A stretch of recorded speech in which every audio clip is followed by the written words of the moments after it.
After a lifetime of living by himself in miserable cold wet weather delivering mail in Exeter, it was time for Flappy to retire with his new-found inheritance.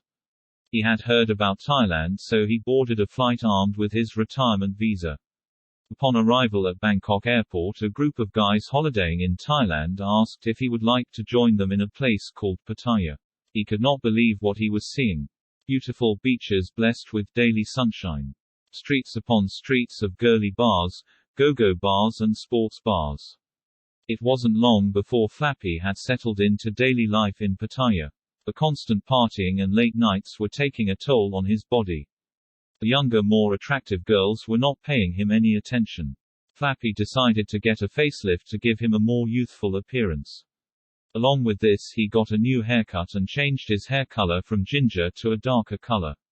With his newfound confidence, the parties were bigger than ever and he was making more and more friends. Girls flocked to be around him and they were fighting for his attention. Life was amazing for the retired postman from Exeter, but after months of partying hard, Flappy's wallet was looking grim. He needed more money to keep his pay-as-you-go girlfriend happy. Flappy decided to create a Facebook group about Pattaya and he purchased 60,000 members from Bangladesh. Bars and go-go's started promoting their daily specials and parties in his group, believing it had tremendous reach across the globe. It wasn't long before the balloon chasers in town started signing up searching for free food and shots. Thousands of young Indian males were signing up for free pictures of boobies. With the group having real members and activity, it was time to unleash the master plan. Flappy started a charity for a local orphanage in Pattaya where group members could donate money direct into Flappy's personal UK or Thai bank accounts. Covering all bases, Flappy teamed with a bar in Pattaya where expats and holiday makers could buy a shirt and all proceeds would go to the orphanage.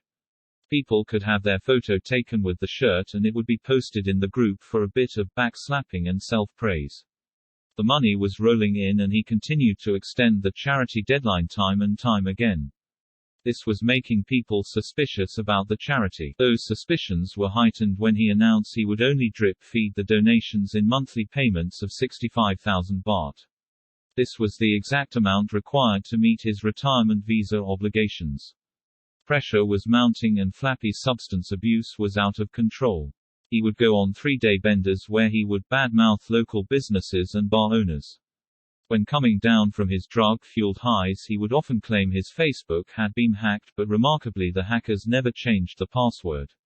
The pressure was immense on both Flappy and the bar to hand over the lump sum of cash raised. The bar owners lawyered up and donated their lump sum to the orphanage and they severed all ties with Flappy and his Facebook group. Under the cover of darkness, Flappy loaded up his million-baht Mazda with his measly possessions and took off fearing for his life. He arrived at another seaside town and it wasn't long before he was tracked down. Flappy panicked and armed himself with a child's baseball bat and a fanny bag filled with cap guns.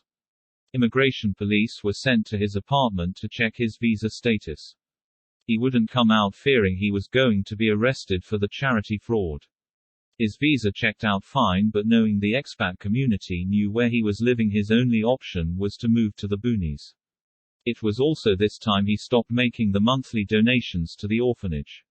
He started building a house in the boonies and documented it all on Facebook. This was meant to make people jealous of him, but it did backfire as it was comedy gold for all those who followed. He now lives in this unfurnished house with no friends, no English spoken and no Western food. His life is miserable. His only joy is posting on Facebook pretending to be in Pattaya having a great time when in reality he is sitting on a plastic chair miserable by himself. So if you are lucky enough to retire in Thailand, you will have the opportunity to enjoy magnificent food. You can visit incredible beaches, meet new people and visit the best bars and go-go's in the world. You can attend the biggest parties you could only have ever dreamed of back in your home country. Just don't be a narcissistic, egotistical, sociopathic butthole surfer like Flappy.